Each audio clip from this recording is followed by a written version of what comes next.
All right, so I'm going to just do a little bit of an introduction here, and then I'm going to hand it off to Trey to walk us through a little bit more in terms of the context.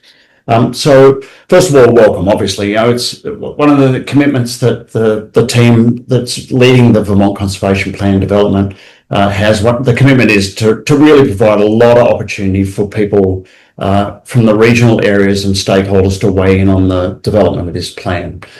So we're really excited that in the last 2 weeks we've done 4 sessions in Ludlow, Burlington, Burke, and Brandon. We had about 40 to 60 people at each one of those sessions. They were in person, and then of course today is our virtual session, which we offered as an option for people who may not be able to attend. So it was great to see so many people take up that invitation.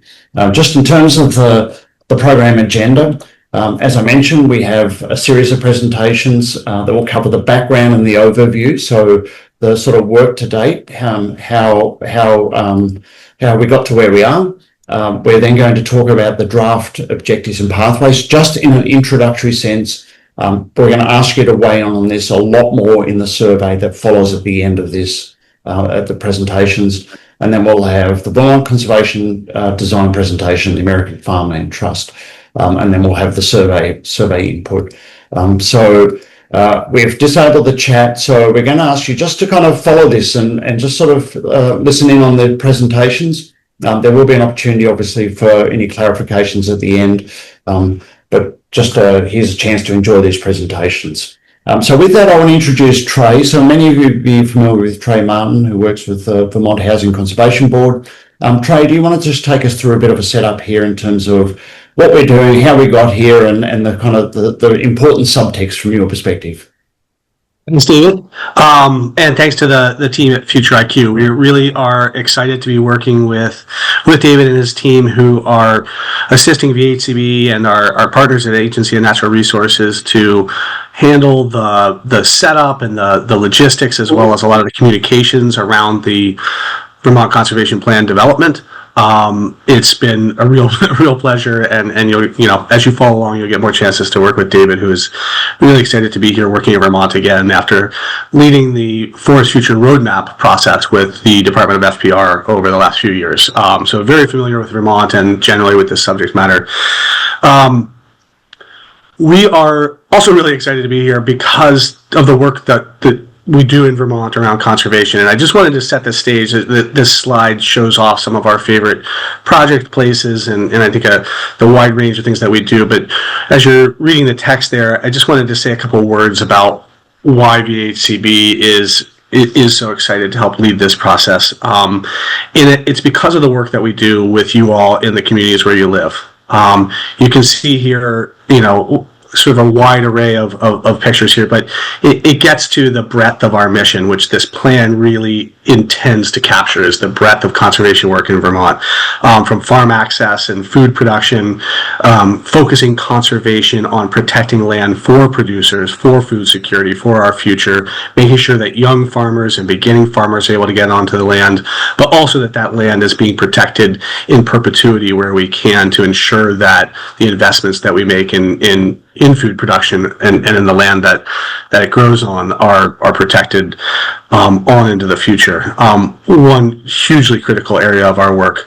There are a couple photos there you can see where you can, you know, the values of access to the outdoors for recreation are really obvious.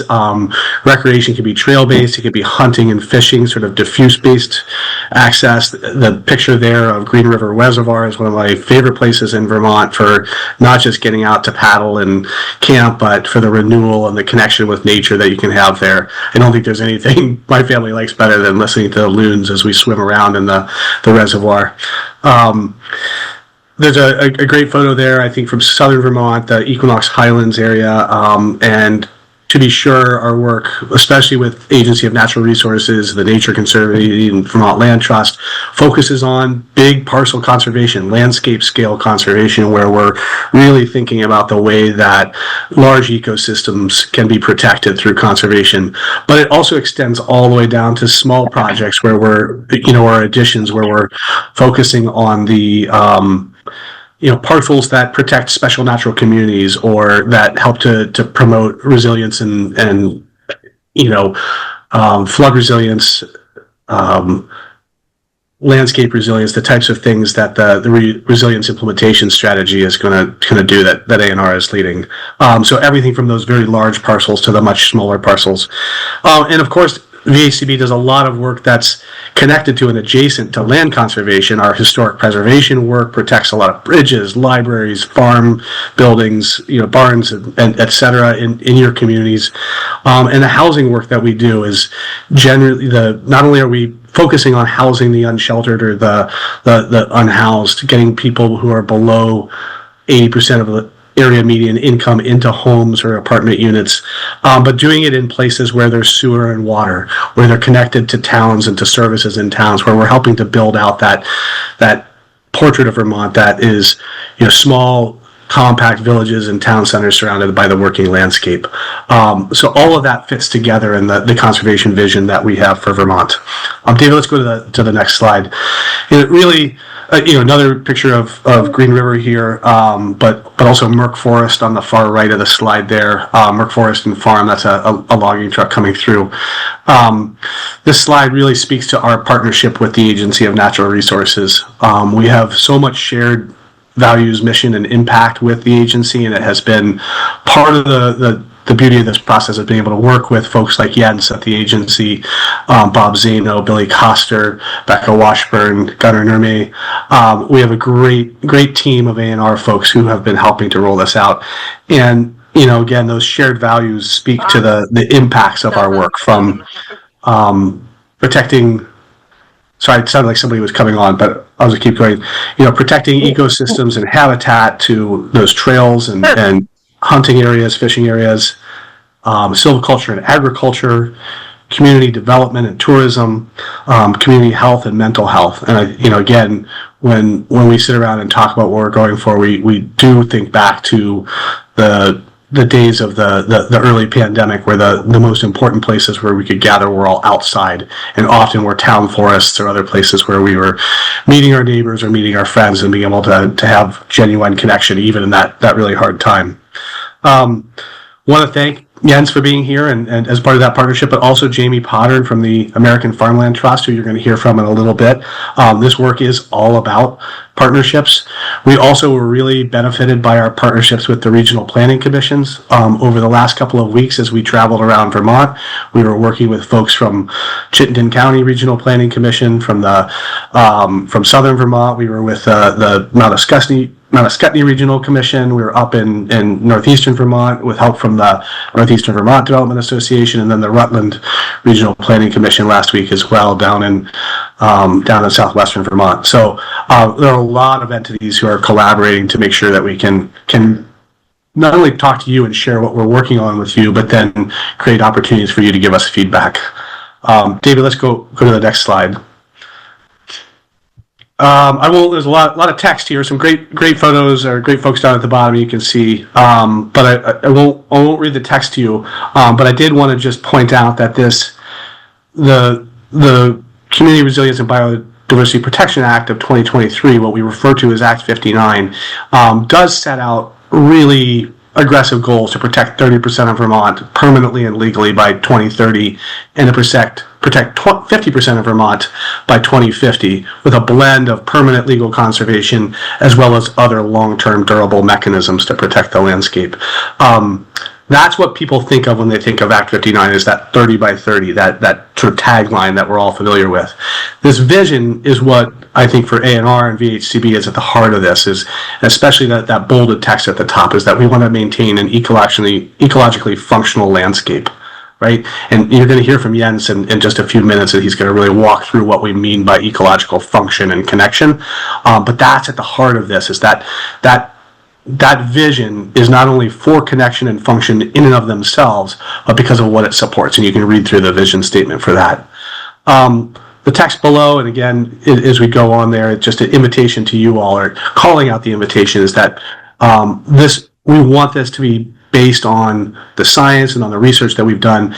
We also want it to be based on what we hear from communities. So our partnerships extend past the entities that we work with to all of you. And David, thanks. You can go on to the next one now.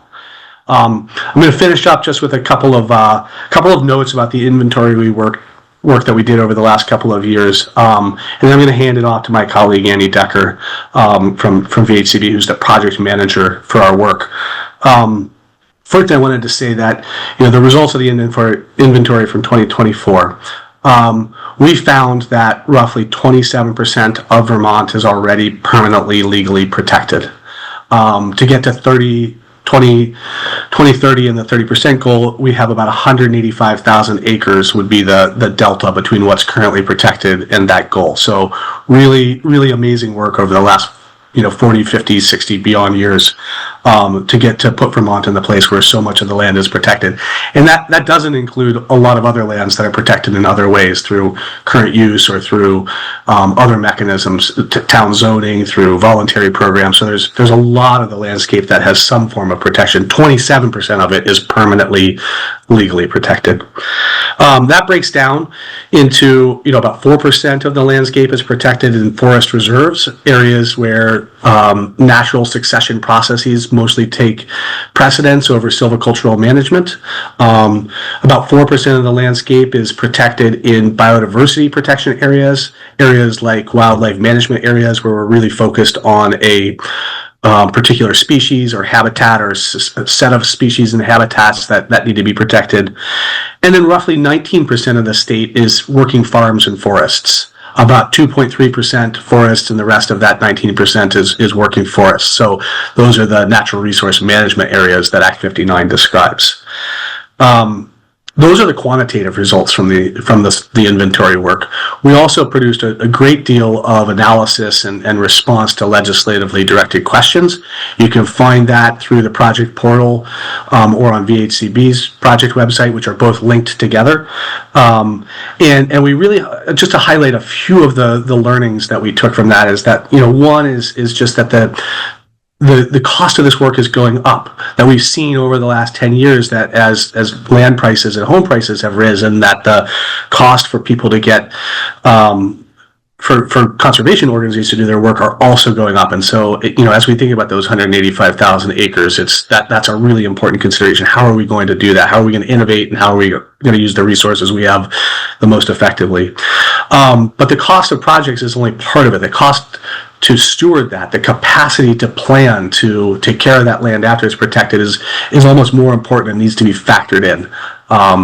Organizations around the state reported that whether they're large land trusts, small land trusts, conservation commissions, municipalities, or just landowners, that how you do this and the capacity to do it is really lacking in some places, or it needs to be bolstered.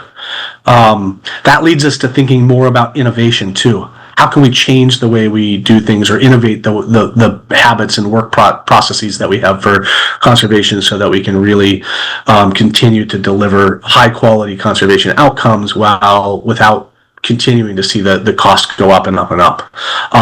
And of course, as we think about 2050 and we think about other mechanisms for conservation that are long-term and durable, but maybe not permanent, is, what are those things beyond thinking about the function of use value appraisal or of zoning and municipal protections, overlays, that sort of thing? What are new tools that we could bring online that would help us to protect those areas, over decades, but maybe not in perpetuity the way that a permanent conservation easement does? In that inventory work, we also highlighted some questions or points of tension, places where the work inherently has sort of multiple sides to a question.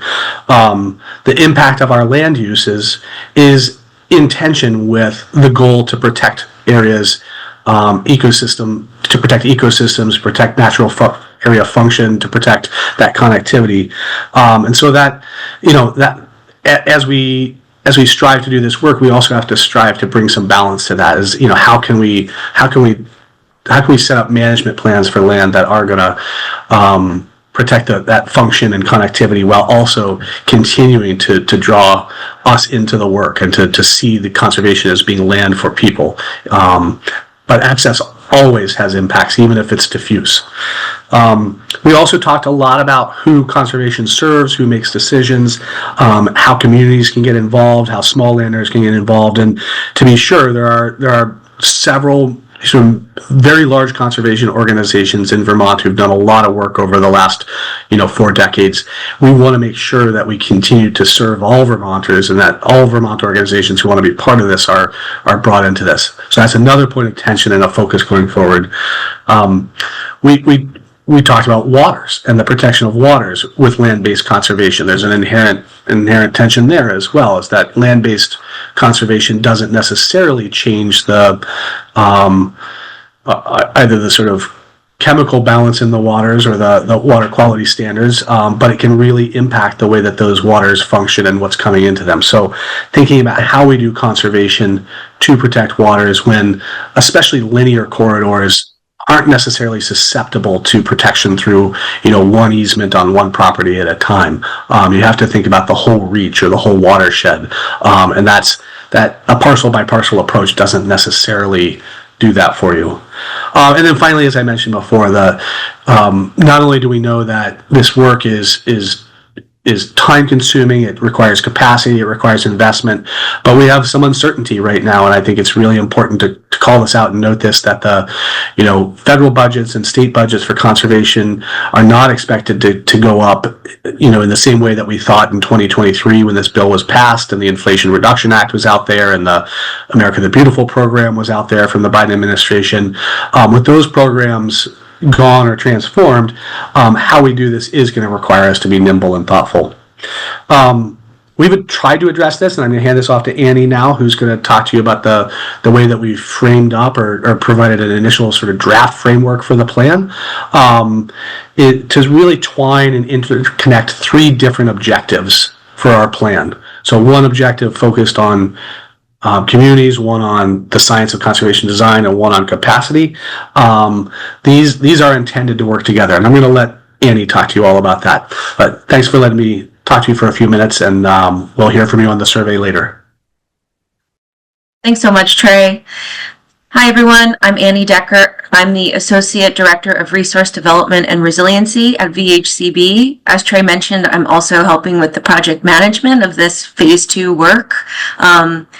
Really appreciate you all being here today. We're really excited the past few weeks to kind of get out and travel around the state and hear what folks have to say in their regions, and appreciate you guys making the time today to be here as well.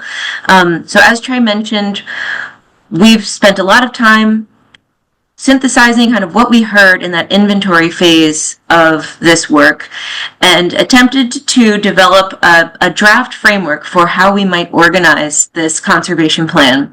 And this is really what we're excited to share with you today, and what we'll ask you at the end of this presentation to take some time reviewing in more detail and providing some comment on, to let us know, are we on the right track? Are we kind of hitting the right topics? What might be missing? So we're really excited to hear your thoughts on this kind of preliminary framework and organization of this draft conservation plan.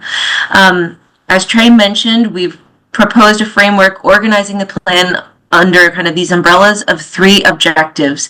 But it's very important to note that we don't see these objectives as standing in silos. They are all inherently interconnected. They will touch on each other. They'll have to work together. And that's a lot of the work ahead of us, to figure out how to kind of braid all of this together. But objective 1 is focused on really like people on the landscape. So we're calling this conservation in communities. And this is where we talk about equitable access. This is where we talk about working lands. This is where we talk about climate resilience and outdoor recreation. There's more information that we'll share out again at the end of the presentation related to each of these objectives. And under each objective, we have some proposed pathways for ways to kind of further organize these big topics, but that's objective 1. Objective 2 really focuses on Vermont conservation design, and in a minute we'll have a presentation from Jens Hilke from ANR about Vermont conservation design, but this is really like the ecological backbone of the conservation plan. The Act 59 guiding legislation kind of directs us to build this plan around this Vermont conservation design framework. And there's a lot of work that's already been done on Vermont conservation design and thinking about how we might use that design to kind of frame a conservation plan. So again, more information will be shared out at the end of the presentation about this objective, but this is really like the ecologically focused objective. And then objective 3 is all about capacity. How do we actually do this work? Everything from funding to people on the ground. How do we make this possible? This is where we'll want to talk about what are ways that we can innovate the way that we do conservation in the state? How do we steward these lands that we're conserving? So really excited to, again, hear your thoughts on what we've put together on these 3 objectives, and that will kind of be the main exercise at the end of this presentation. Wanted to take a second here to kind of orient us in the timeline of phase 2, really just to say we are still very early in this phase 2 work.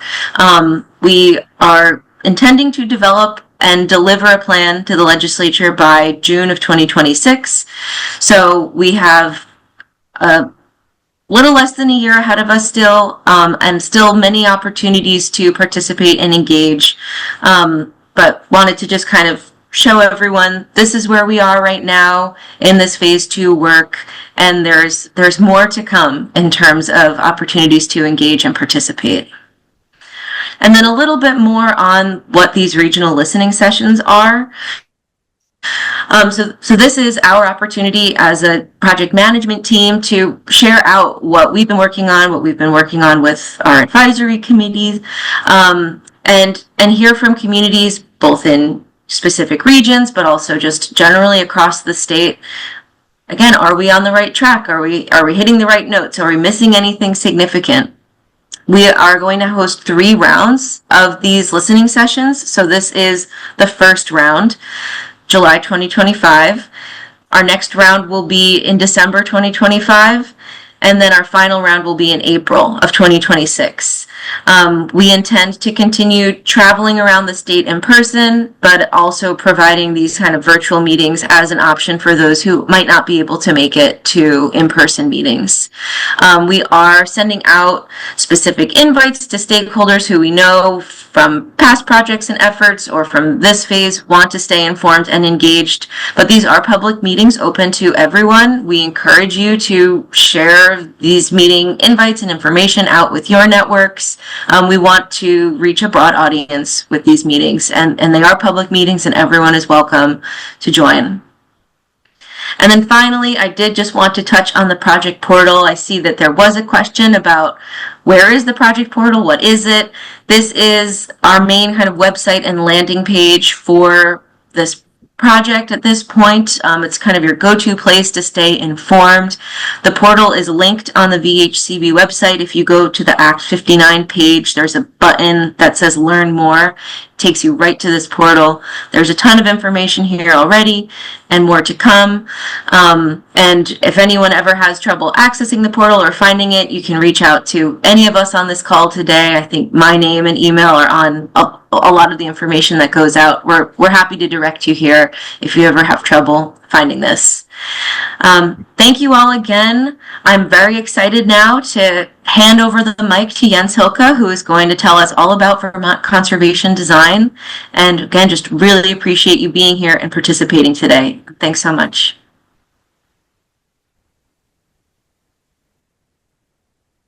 All right. Thank you so much, Annie. Great to be with you all this morning. I recognize many of you from my work around Vermont, and it's also great to meet some new, see some new faces. So again, I'm Jens Hilke. I'm a conservation planner with Vermont Fish and Wildlife Department, and I want to talk about implementing Vermont conservation design. So before I get too far along, let's make sure we're on the same page. Vermont conservation design is a science-based vision to sustain the state's valued natural areas, forests, waters, wildlife, and plants for future generations. So it is a prioritization. It tells us where the most ecologically important places are in Vermont. It offers it in a mapped fashion. It tells us how much is enough, how much of these different components do we need, and where are they on the landscape when it's possible to get that sort of detail. The conservation design is available on the BioFinder website. That's really the best way to interact with the design. Zoom in, zoom out, check out your parcel or your town or your region, and understand that larger ecological context. Now, the design is multi-scaled. So when you first open the BioFinder website, when you first look at the design, you see that dark green map that's at the center, and that shows that highest priority area. A lighter green shows the priority area. But to add maximum transparency of why a particular place was selected as highest priority or priority, you can break the design up into its constituent components. And so here at the landscape scale, we see a variety of components. Now, when I say landscape scale, what I'm talking about is imagine yourself in a small plane, perhaps 4,000, 5,000 feet up in the air. You're looking out over the landscape and you're seeing that broad pattern. So things like interior forest, the biggest forest blocks in each region, or connecting forests, that the continuous forests that connect Vermont to the Berkshires and the Taconics down south, to the White Mountains of New Hampshire and the Suttons in Quebec. So a continuous chain of connected forests across Vermont that allow for wildlife and plant movement regionally. And then things like geological diversity and surface waters and riparian areas. So these are the components at the landscape scale. And again, on that BioFinder website, you can interact with not only the complete design, but understand which of these components is present on your parcel or in your town. Now, the next set of components are what we call the community and species scale. And so I think of these as hotspots of biological diversity. Many of these are within that larger connected network of the landscape scale components, and some of these are outside the network. Here, we're talking about things like natural communities, young and old forests, vernal pools, wetlands, underground habitats, rare, threatened, and endangered species. And so these hotspots of biological diversity often occur at a smaller scale. They're not quite as big as those huge forests, and yet they're incredibly important for biological diversity, often much, much more sensitive than the other components. Now, the design really relies on this concept of ecological function. And so here I'm talking about the degree to which an ecosystem can function under natural processes, allowing all its plants and animals to thrive, reproduce, migrate, and move in response to climate and environmental change. Now, so you need to dig into the design to figure out what functions are present so that you can understand what human uses might be compatible with that. So again, digging into that overall highest priority area and seeing what components are present allows you to figure out what the ecological functions are. Things like floodplains offer a different kind of ecological function than things like big forest blocks. And there are different human uses that might be suitable within these different components. Now, the conservation design envisions this ecologically functional landscape, and it sustains environmental services, clean air and water, carbon sequestration, and flood protection, just to name a few. So the conservation design is all about this ecologically functional landscape, but what it gives us is much more than just for the birds or for the bees. It gives us things like clean air and water, carbon sequestration. It provides services for us. It offers our quality of life, really. And this design is also a natural climate solution. And because it includes this idea of connected forests and the entire surface water and riparian area network, it allows for plants and animals to adjust their ranges in the face of climate change. The Nature Conservancy estimates that entire populations are adjusting their range north and south away from the equator on average 11 miles per decade, or about a mile per year. So allowing for those connections in the forests and the waters across Vermont allows nature to sort itself out in the face of this radical climate change. Mm. Now, not only that, when we support the design, we're also getting social and economic values, things like rural character and natural beauty, outdoor recreation. So this design inherently is the mix of these different components. It's this mix of not only the ecological, but the human and the economic. And so I really want to drive home that point that while this is an ecological design, it's offering us so much more than that. Now, Trey talked about the inventory, and you see that at left, that conserved land inventory, 27% of Vermont currently permanently protected. And at right, you see that the prioritization, the final map of the conservation design and what's most ecologically important. Now, I'd like to just overlap these two and explore, well, how have our past conservation efforts, how have they lined up with the conservation design, and what does that suggest to us for future conservation work? The first thing, these colors reflect the different categories that Trey talked about that are written into the statute: ecological reserve areas, biodiversity conservation areas, and natural resource management areas. I'm going to keep that color scheme of the green, the blue, and the brown throughout this, so just pay attention there. But what this graph shows is our past conservation efforts have really overlapped the conservation design's highest priority area. And that's tremendously good news. So what this says to me is that we have a very functional conservation apparatus in Vermont. The work that our partners and Agency of Natural Resources have done over the last decades has really helped support the conservation design of this ecologically functional landscape. So we have an apparatus that is working, a conservation apparatus that is working for us and is identifying those most ecologically important areas. So that's a tremendously great piece of news, and it suggests that we should continue what we're doing. We shouldn't dismantle our conservation apparatus. We should continue with it. But I think we can also make some adjustments here. And if given the opportunity, I think we can build on that and add to that history of success. Let me give you the first example. So there's this concept of a biophysical region, and you see those at left. You all well know that the Champlain Valley is different than the northern Green Mountains or the southern Green Mountains. The Taconics have a very different feel than the Greens. The northeastern highlands are different. And so these are different biophysical regions.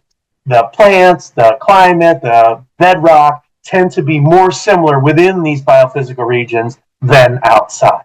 So these are units that sort of stick together and help us chunk up, break up the state of Vermont into different chunks for analysis. So let's look at the history of conservation efforts in these different biophysical regions. Okay, let's take this slowly. So at left, each of these different rows is a different biophysical region. So the top row is the Vermont Valley, the bottom row is the Champlain Hills. Each of those colors are those same categories, conservation categories that are in the Act: ecological reserve areas, biodiversity conservation, etc. So the big take-home message from this graph shows that we've done a really great job of conservation permanent land protection in the Green Mountains and in the northeastern highlands. Those three biophysical regions far surpass any of the other biophysical regions in terms of the amount of permanent land protection. So we've done a great job there. But moving forward, we want to think about representation of all of these different biophysical regions. The plant communities that we get in the Champlain Valley are much more biologically diverse than what we get at the top of the Green Mountains. The Taconics are very different. The southern Piedmont, southeastern Vermont, it has very different plant communities, natural communities than elsewhere. We get these oak forests that we don't get other places in Vermont. And so moving forward, this research suggests that we want to do more work outside of the Green Mountains and the Northeastern Highlands. We want to be able to capture all of the different biological diversity that exists in Vermont, and not just those that are present, that is present in the Greens or the Highlands. Let me show you this spatially. This is a map of central Vermont. At the left side, the greens and browns on the top left is the Mount Mansfield Range. Below that is Camel's Hump. To the right of that is the Worcester Range. The gray in the background is the highest priority area within the conservation design. The colors show, again, it's the same colors from the conservation categories. So here in central Vermont, we see that we've done a really great job of representing this highest priority area in permanent land protection. And it's really exciting to see maps like this with just what a tremendous job our partners have done in land conservation across this region. Let's contrast that with southeastern Vermont. And here we see Vernon and Guilford, Brattleboro area. And again, the gray is that highest priority area in the conservation design, and those colors are the different categories of permanently protected conserved land. And here, it's a much more isolated pattern. We see little pockets of conserved land, but the vast majority of it is not permanently protected. So we have a lot more work to do in this biophysical region to capture the diversity, the different ecological and geological settings that are present here than we do in central Vermont or in the Northeastern Highlands. So the different biophysical regions have different levels of permanently protected land, and our research suggests that we can do more to protect land outside of the Greens and the Highlands. Now, many of you that I've met with before have seen this slide, and I'll just explain it. You know, the interior forest blocks, again, those are the biggest forest blocks in each of the biophysical regions. And then there are these connecting blocks. They're a lot smaller. I often think of them as stepping stones because you can't get from the interior forest block at far left to the interior forest block at far right without using that connectivity block in the middle. So it's not the biggest forest block on the slide, but because of its location, it's incredibly important.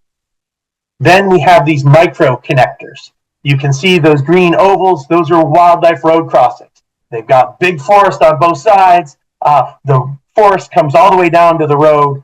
That's a micro connector between the biggest forest block, those core forests, the interior forest, and those stepping stone blocks, the connectivity blocks. And then, of course, at right, you see that surface water network. And that really, in many parts of Vermont, that's a critically important connectivity feature that links these forest blocks together. So that's the pattern we're looking for as we think about ecological function at that landscape scale. Now, we have these focus areas. And so, of course, the whole network of the highest priority connectivity blocks remains our focus, incredibly important. But there are certain corridors where we have core area and then stepping stone and then core area, where the stepping stone blocks really have particularly low percentages of permanently conserved lands. These 10 focus areas reflect our eco-regional importance.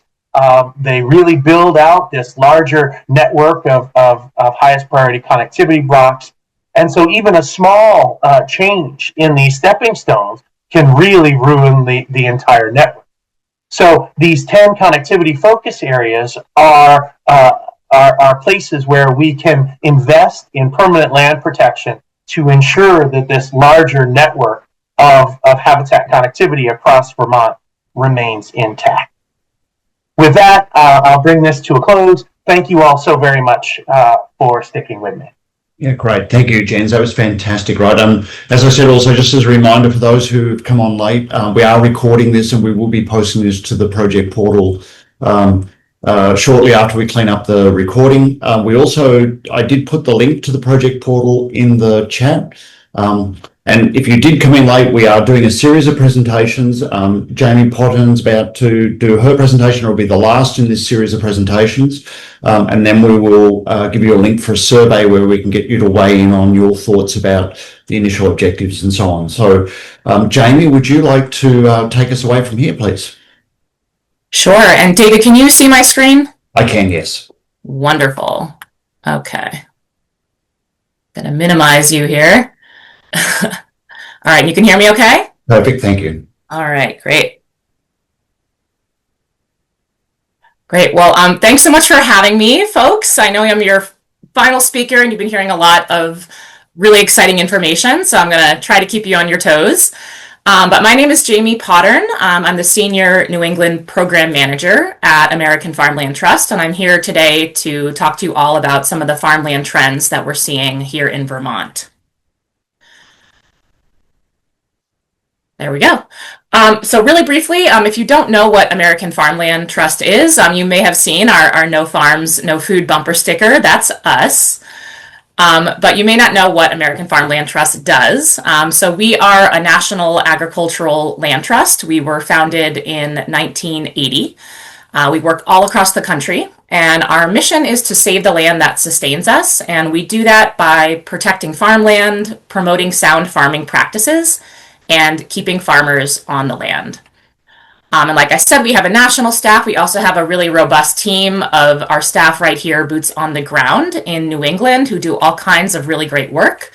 And right here in Vermont, we're doing some really tremendous work around advancing climate resilience. We're actually piloting a climate adaptation planning and grant program with our partners. We actually have a climate adaptation field walk coming up on August 19th in Dummerston. We also do a lot around financial and technical assistance, ranging from giving out microgrant awards to farmers to our larger scale regional conservation partnership program grant, where we've given out over $1 million in cost share to farmers in the state. And we also do policy work, state policy work, working in collaboration with many of the organizations here on the call, working on policies that protect farmland and increase farmland access opportunities.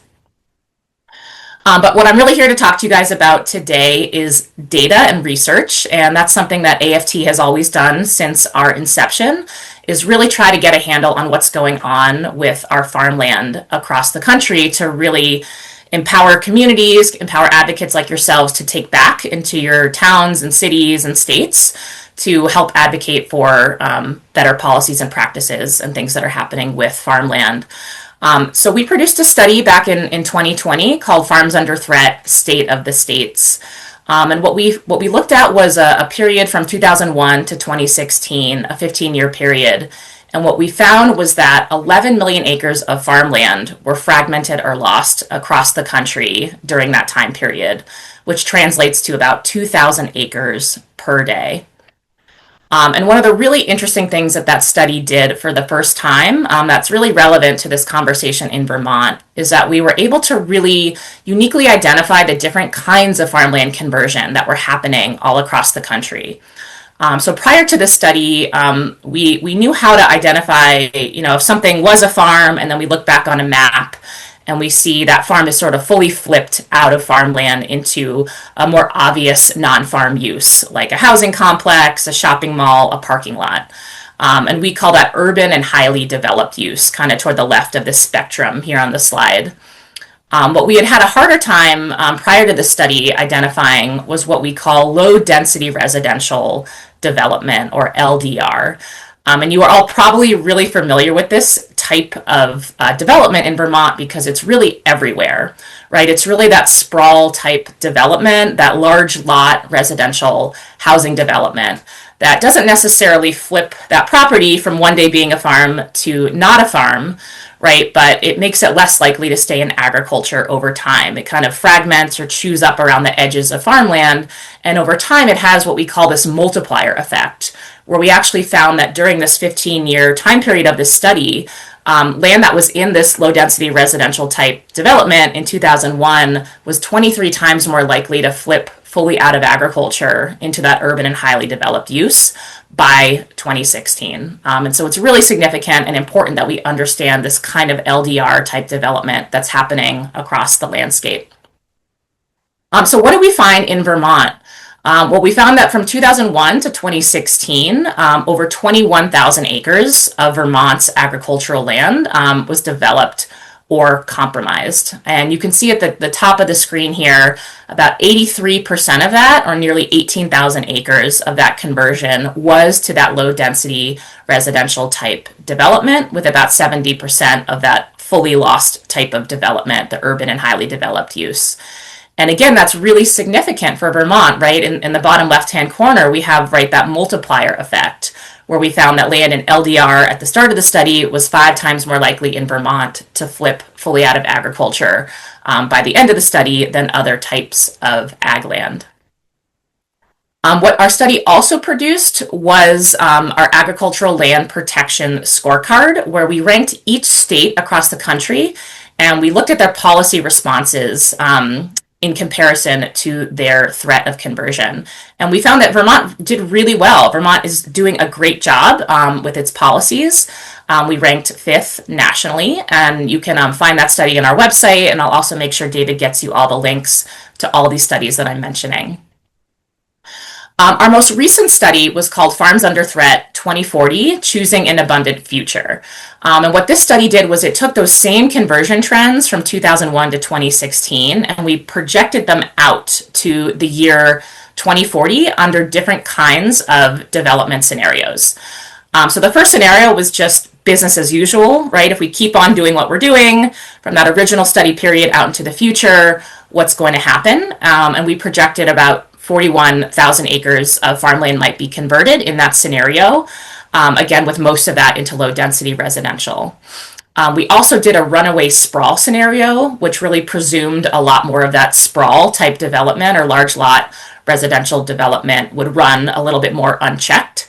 And in that scenario, we predicted close to 62,000 acres of agricultural land might be converted, again, most of that to LDR. And then we had a better built city scenario where we hoped and presumed folks might implement more smart growth or compact development types of measures that would reduce the amount of agricultural land to be lost. And we've got these great state-specific pages. Again, I'll get you guys these links that can be really helpful in your advocacy efforts and can really help to kind of translate what does that amount of farmland acreage lost really mean? How does that translate into economic output, into jobs? What does it really mean for the state of Vermont?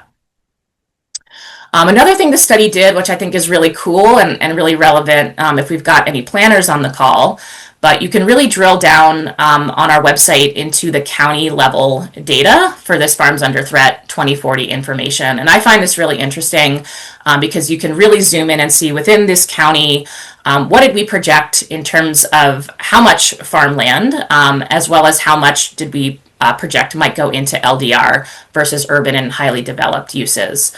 So I just pulled 2 counties, for example. We were up in South Burlington 2 weeks ago.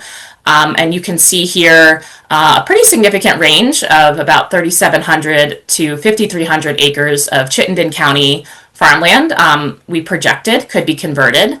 Again, most of that to LDR, but a decent amount, again, is more of that fully converted type of use. Compared to Caledonia County up in East Burke, where we were last week for these listening sessions, where you can see a little bit less was projected to be lost, but a lot more of that ratio would be into LDR and much less into that urban and highly developed type of conversion. So again, just kind of interesting to play around with this data and check out where you live and what some of these trends mean. But for those of you who are driving around Vermont, who are really paying attention, or who really just like to nerd out with data and checked out the 2022 Census of Agriculture that came out about 1.5 years ago, you may have been a little bit shocked to see that, at least in terms of what farm operators had reported in terms of farm acreage lost, that there was about 19,500 acres in the census that was reported to be lost in farm acres. And so again, this data is not apples to apples with our geospatial data. Again, it's reported data by farm operators. But this may have gotten some folks thinking, goodness, perhaps we're losing farmland faster than we thought. Or maybe you're driving around and you really sense that this might have been going on anyway. But when the organizers for these listening sessions reached out to me and my team to come and present on this Farms Under Threat data, our GIS mapping team was actually able to offer something very cool in terms of the data analysis that we haven't actually done anywhere else in the country, where they were able to actually ground truth, as compared to our 2040 projections, how much farmland have we actually converted in the first 7 years toward these 2040 projections. So I know you guys can't see this map. We have it on the portal. But here's the big reveal that I'm going to show on this next slide in terms of what our GIS researchers were able to tell us. So the big reveal is that, based on the data that our analysts looked at, between 2016 and 2023, again, kind of the first 7 years toward the 2040 projections, we observed farmland conversion in the amount of 19,832 acres. And what does that mean? That means that we've already converted 48% of what we had forecasted to lose by 2040 under that original business as usual scenario. So it means this conversion is happening 65% faster than we had forecasted under business as usual, and even 10% faster than under that runaway sprawl scenario. We were also really interested in terms of what type of farmland has already gotten converted within those first 7 years of this study. And to me, this piece is really interesting because the vast majority of the type of farmland that's been converted thus far is hayland, is our hayfields. Over 12,000 acres of hayfields have already been converted. And this didn't surprise me so much. You think about places where it's really easy to plop down a new house or sell off maybe a less high value piece of your farm, or perhaps a farmer might not have a secure lease on their hayfield.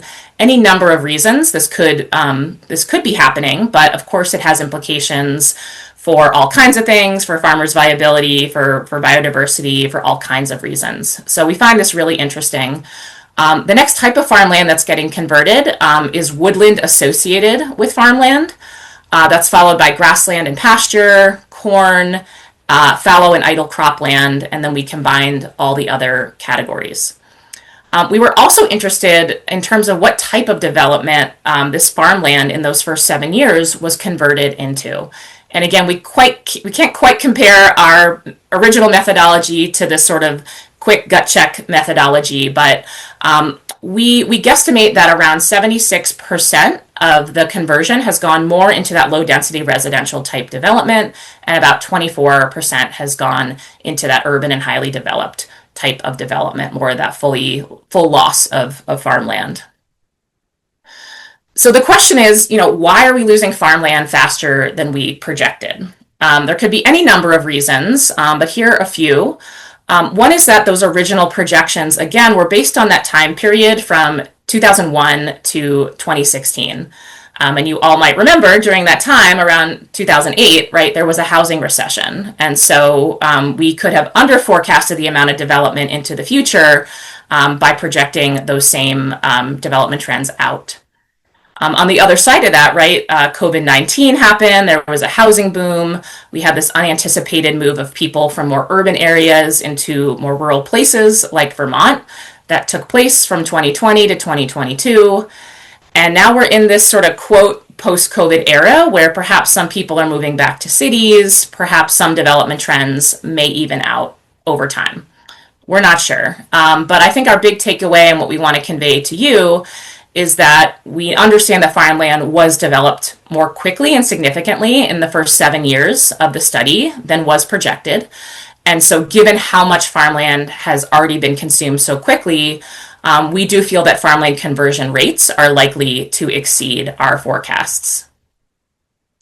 There's also a lot of other compounding factors or a lot of other things going on that, again, many of you on the call are probably working on. One of those is that we have an aging farmer population here in Vermont. In fact, close to 40% of all Vermont producers are over the age of 65. And we know many of them have not undertaken any estate or succession planning, right? And that may leave a lot of this farmland vulnerable to something happening to it. On the other side of that, right, we have this whole incoming generation of farmers who we know really struggle with the high cost of farmland and housing. And we see that Vermont farmland real estate values continue to go up year after year. And nearly a third of all Vermont producers are new and beginning farmers, and close to 10% are young farmers. And we know these are the exact demographics of farmers who have extra challenges and barriers in terms of accessing financing, access to capital. They just have added barriers in terms of becoming that next generation of farmers to be able to acquire and get onto this land. And then, of course, you know, I don't need to tell all of you here on the call, but Vermont has just really been nailed with significant flooding these last 3 years, other climate impacts that really can definitely be impacting the viability and economics of Vermont farmland. So this is likely part of the equation in terms of why we are seeing some of this farmland go out of production. So in sum, to kind of summarize a lot of this data and really bring it home, what we found is that farmland conversion is happening faster than we projected. The vast majority of this conversion is to low density residential type development. It's happening on the outskirts of cities and towns, primarily on our hayfields, as well as woodlands associated with farmland and pasture land. And again, only 15% of all of Vermont farmland is permanently protected. And so that really leaves that remaining 85% vulnerable, and really speaks to the need for added measures to continue to support and protect Vermont farmland. We have this transition gap from the exiting generation to the incoming generation, who both need very specific kinds of support, again, that many of you are working on. And increasing economic and climate threats are further impacting farm viability. So again, these are some really big challenges, some big problems that are happening, but luckily we have a lot of the solutions in the toolbox that so many of you are already working on here in Vermont, and in fact really leading the way on in some cases. So just to name a few, I feel like zoning and land use planning to curtail this LDR type development and encourage more cluster and infill development is a major key strategy to continue to be working on to address these challenges. Significantly increasing the pace of farmland protection, as well as continuing to address affordability and farmer housing needs, is really critical. And then continuing creative and collaborative partnerships, right? Things like partnerships between housing trusts and conservation organizations, folks working together across sectors for more of these win-win-win type solutions are really key. And there are many, many other solutions, things that you are all working on within your own communities or within your own organizations.